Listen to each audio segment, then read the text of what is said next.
What's going on, guys? Welcome to Everything Always. My name's Michael Roman. The huge question today is, why is Thanos still wearing the Infinity Gauntlet at the beginning of the Endgame trailer? There's some very specific reasons why and some bigger implications we can draw from those.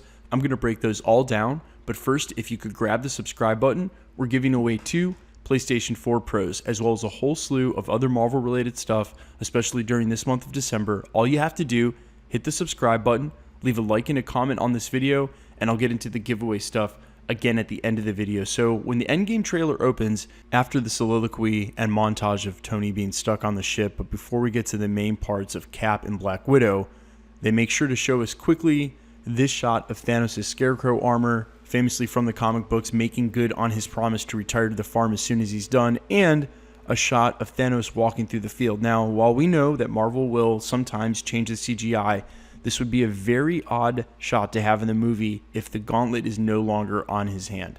We also know from an earlier interview this year, as the Russos lightened up more and more about details regarding Infinity War as it got closer to the release of the Endgame trailer, that Thanos did in fact sustain immense and tremendous damage both to his arm and body and the gauntlet itself during the snap. And when we got our first look at the gauntlet in the trailer as opposed to Infinity War, it really reminded me of something. If you remember the first time that we meet Eitri, his hands are in cast iron.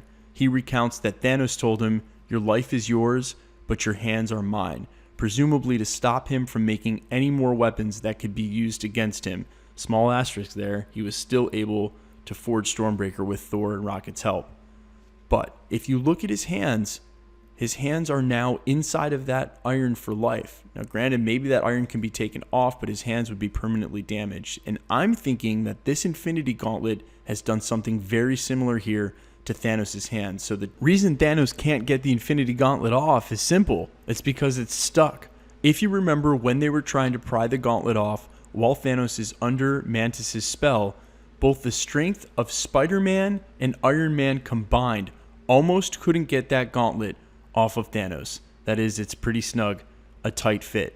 And if the metal were to have crinkled and or melted in any way, it's possible that not only did it singe and actually bind to his hand, but that it formed a cast around it that's impossible to take off. And if the gauntlet is made of Uru metal or some other specialized metal and made in a way that is indestructible, it's possible that not only is he not able to take it off himself, but he's not able to take it off, period. There's nothing that could rip that off. Now, there have been people who guessed in the past that perhaps Eitri purposely sabotaged the Infinity Gauntlet, meaning when he made it, he knew that Thanos would use all the stones and put some sort of trap in there. And wouldn't it be fitting if Eitri made the same thing happen to Thanos that Thanos did to Eitri, that is, had a cast of metal put around his hand? Although I don't know if there's enough actual proof to support this, and I don't think that this is the main point of this scene.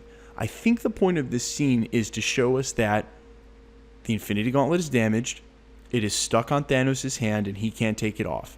And should the Avengers put together their own Infinity Gauntlet later in this movie and go against Thanos, having their Infinity Gauntlet be undamaged, it may prove as a huge disadvantage to Thanos. Also, with the Infinity Gauntlet being both stuck on his hand but damaged, he may be unable to wield the stones in the masterful way that he would have before the damage, and or he may not be able to use them at all.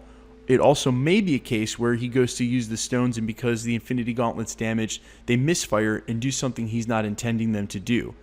I think the director's choice to put this scene in the trailer is to clearly let us know that Thanos cannot get the Infinity Gauntlet off. And the last huge piece of evidence that we have to support this is that in every piece of concept art that we've gotten for Avengers 4, Thanos has had the gauntlet on. There has yet to be any concept art that shows Thanos with this gauntlet off. And if he's already done what he said he needed to do with it, I would presume he would take the gauntlet off, but maybe the Infinity Stones in unison are just too powerful to be left alone, and that's why he keeps them close. Guys, let me know what you think in the comments. Is this gauntlet stuck on Thanos' hands? Can he get this gauntlet off? And if he can't, does it mean he's going to be at a serious disadvantage when he goes back up against the Avengers in the culmination of Endgame?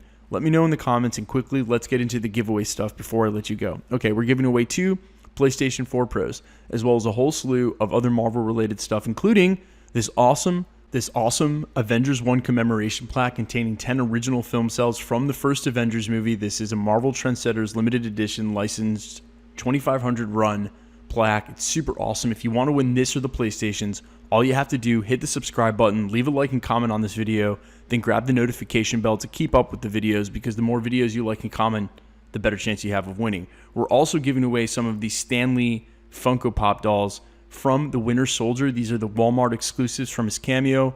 Super rare. I found them at a local Walmart. I'm sharing them with you guys. Same rules apply. Subscribe, hit the notification bell, leave a like and a comment. My name's Michael Roman. Thanks for checking out the channel. And if you've been with me since the beginning, I always say this, but thank you so much. After 9 months and 70,000 subscribers and almost 10 million views, YouTube accepted my application for partnership and finally monetized my channel yesterday. And that is going to be life-changing for me.